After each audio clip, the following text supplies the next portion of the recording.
Sa ibang balita, tiklo ang isang lalaking nag-amok habang may hawak na patalim sa Zamboanga City. Arestado rin sa Rizal ang suspect sa pangahalay sa babaeng 16 anyos.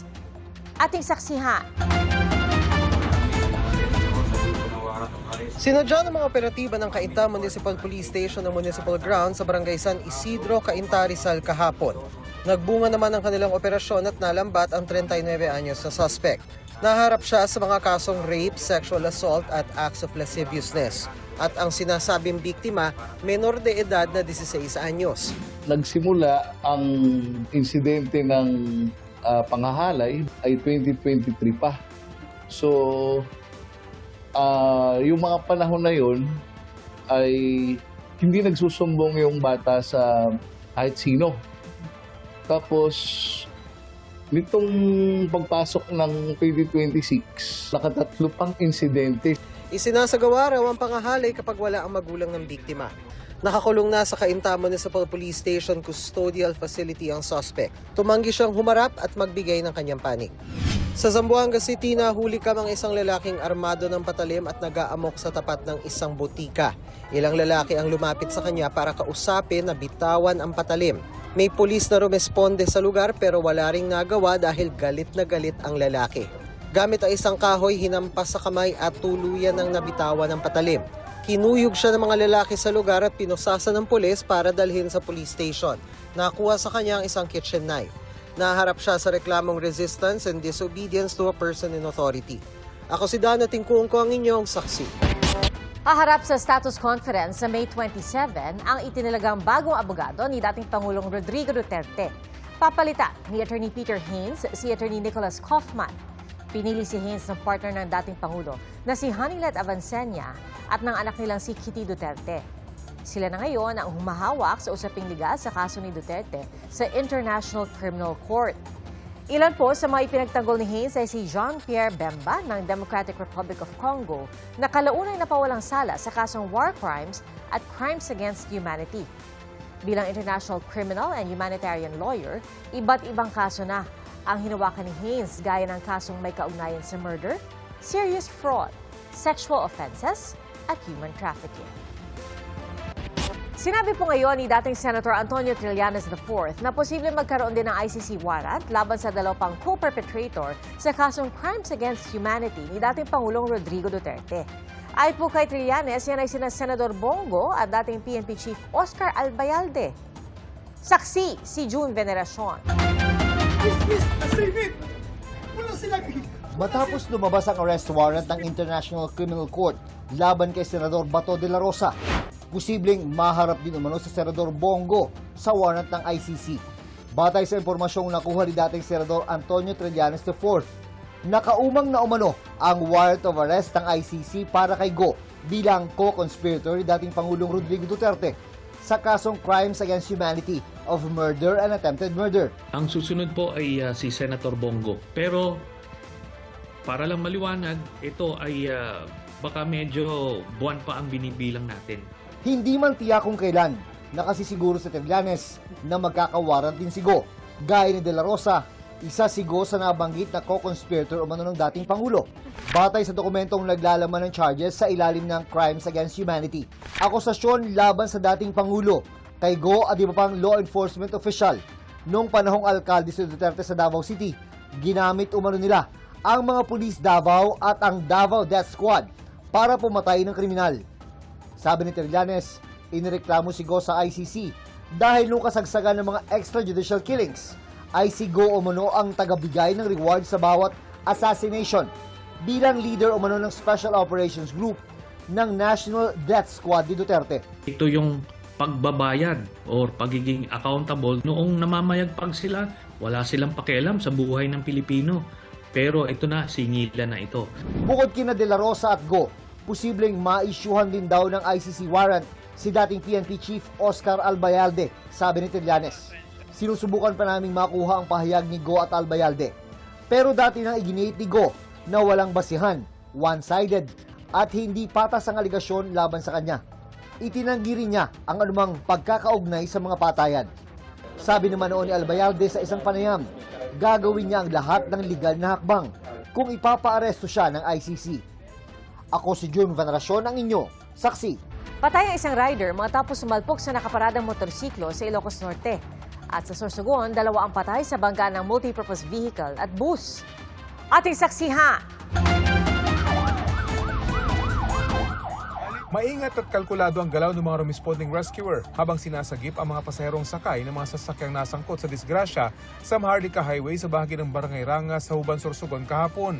Batay sa investigasyon ng Huban Municipal Police Station, binabagtas ng isang multipurpose vehicle ang highway nang aksidenteng mapasok nito ang kabilang linya sa isang kurbadang bahagi ng kalsada. Kasunod nito, bumangga ito sa kasalubong na pampasaherong bus. Dahil sa lakas ng banggaan, nagtamo ng iba't ibang sugat sa katawan ang driver at mga pasahero ng multipurpose vehicle.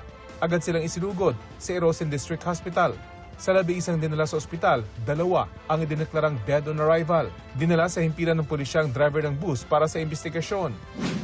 Sa Pagudpud, Ilocos Norte, patay ang rider ng motorsiklo matapos tumilapon sa bahagi ng Poblasyon 2. Sugatan naman ang kanyang misis at 4 na taong gulang na anak na lalaki. Sa investigasyon, biglang nawala ng kontrol sa manibela ang rider at bumangga sa nakaparadang motorsiklo. Sa lakas ng impact, tumilapon ang rider at bumangga sa bakod at poste ng solar light. Isinugod naman ang mag-ina sa pinakamalapit na ospital. Ako si Rafi Tima, ang inyo saksi. Hindi pa nagustuhan ni Vice President Sara Duterte ang tangkang pag-aresto kay Senador Bato de la Rosa. Sa Senado po yan kahapon. Mali yan. Tulad ng ginawa nila kay dating Pangulong Rodrigo Duterte, mali din yun. No? Dahil ang isang warrant of arrest galing sa labas ng Pilipinas, hindi issued by a Philippine court, should be presented in a Philippine court. Nagkomento rin ang pangalawang Pangulo sa inihayang resolusyon ng 5 senador na humihikayat na sumuko na sa mga otoridad si De La Rosa. Hindi yan panawagan ng kahit sinong tao dahil ang isang warrant of arrest na hindi issued by a Philippine court cannot be implemented in Philippine soil. Kaugnay po ng plano ni Senator Robin Padilla na ireklamo sa Ethics Committee si Senator Kiko Pangilinan, sinabi ni Pangilinan na walang basihan at walang kwenta ang reklamo laban sa kanya. Sa tagal daw niya sa Senado, hindi raw talaga naiiwasan ang pagtataas ng boses sa mainit na debate. At kung labag daw sa ethics yun, marami na raw mga senador ang sinampahan at pinarusahan. Ang kay Pangilinan, huwag maging balat sibuyas. Hihintayin daw niya ang reklamo at kung sakali, sasagutin daw niya ito ng kontra-reklamo. Si Padilla raw ang lumabag sa parliamentary rules at nagbanta, nanakot at nanindak sa kanya. Tiniyak po ni Senate President Alan Peter Cayetano na agad aaksyon ng Senado oras na maitransmit sa kanila ang Articles of Impeachment laban kay Vice President Sara Duterte. Saksi, si Tina Panganiban Perez. Kasabay ng pagpapalit ng liderato sa Senado kahapon ay ang botohan sa Kamara kaugnay ng impeachment ni Vice President Sara Duterte. Kinagabihan, formal nang naendorso ng Kamara sa Senado ang Articles of Impeachment.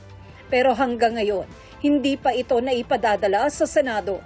Kanina nakausap ko ang ating SecGen at sila ay nag-aantay na lamang kung kanino sila makikipag-coordinate. Kasi may change sa leadership eh. So normally pag may change sa leadership, nagpapalit yan ng mga SecGen, nagpapalit ng Sergeant at Arms.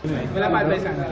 Actually, as of now, wala pang any communication from the House regarding sa transfer.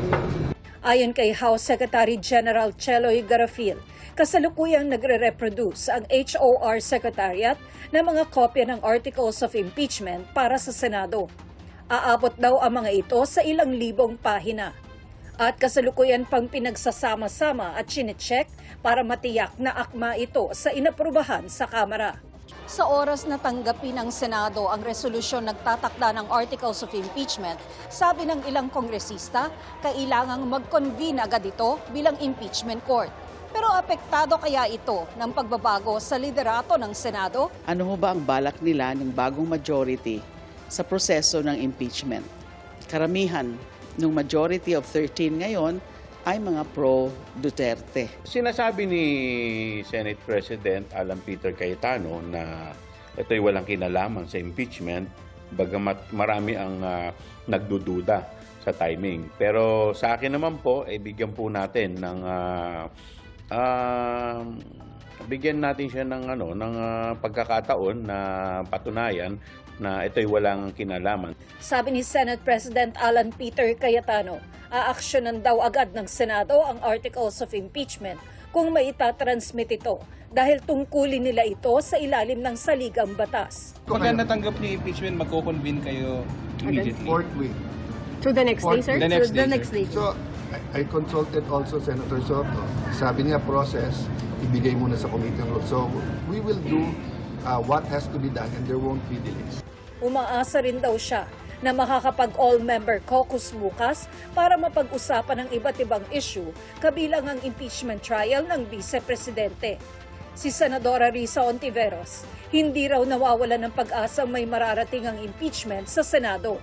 Ang gusto ko pong sabihin sa mga kababayan na nagdidismaya sa nangyari mula kahapon, basta hindi tayo tumiklop noon at hindi rin po tayo titiklop ngayon. Hindi ko pa alam in terms of the numbers, pero ito nga yung panawagan ko sa liderato, bagong liderato sa Senado at sa aming lahat. Though we may disagree with each other on certain issues, dapat malinaw yung katapatan namin sa Constitution. Si Senator Robin Padilla naman, na nooy nagsasabing tututulan ang pag-convene ng Senate Impeachment Court, sinabi na ngayong mayorya na siya. Tuloy ang impeachment sa Senado sa kabila ng pagpapalit nito ng liderato. Mamatay yun dahil ang konstitusyon malinaw. Ang sabi ng konstitusyon, pag dinala sa amin yun, kailangan kaming mag-convene. Pero bilang legislators, pwede kami magsalita. Bilang bilang PDP laban, bilang alay ng Vice President, pwede ako magsalita as legislator. Nagbabala naman ang ilang kongresista kung hindi agad magko-convene ng Senado. Kahit sino ang magiging leaders ng Senate, klaro naman ang ating konstitusyon. Basta't napadala yung articles of impeachment sa Senado, they must immediately conduct a trial. Once the impeachment court convenes, they are bound by the Constitution. And the Constitution says conduct a trial. It does not give an option to the Senate to dismiss the case outright. Pero posibleng hindi agad makapagsagawa ng paglilitis oras na mag-convene ang Senate Impeachment Court dahil may mga preliminary steps pa raw na pwedeng gawin. Pero may babala si De Lima. Because the act of convening and conducting trial is a ministerial duty as can be seen from the Constitution. Wala silang option, wala silang discretion, prerogative o kapangyarihan na wag itong gawin. So dapat gawin nila yan. Kasama sina De Lima, Jokno at Chua sa mga hinalal na impeachment prosecutors. Ang Catholic Bishops' Conference of the Philippines o CBCP, hinikayat ang Senado na ipagpatuloy ang impeachment proceedings. Anila, ang pagpapaliban sa trial ay ang pagpapaliban sa hustisya para sa mga Pilipino at sa bise. Ang kampo naman ni Vice President Sara Duterte, sinabing nirerespeto nila kung sino man ang liderato ng Senado. We respect the Senate, kung sino man ang ating ang liderato, we expect fairness. At syempre po, alam naman natin na ang Senado ay really 24 independent republics and we have always believed that they will decide based on the evidence presented to them. Kumpiyansa naman ang depensa na kaya nilang banggain ang mga ebidensya ng Kamara para patunayang walang ginawang impeachable offense ang bise. Yung mga ebidensya na yun, unang-una, hindi yun in-attach sa mga impeachment complaints. Yung mga ebidensya na yan ay nakuha lang through the compulsory processes ng House Committee on Justice. May mga ebidensya rin umano ang depensa pero tumangging sabihin kung may ilalabas silang testigo. Hindi ko muna sasabihin siguro sa ngayon kasi we want to keep things close to our chest, especially since legal strategy yung pinag-uusapan. Ako si Tina Panganiban Perez, ang inyong saksi.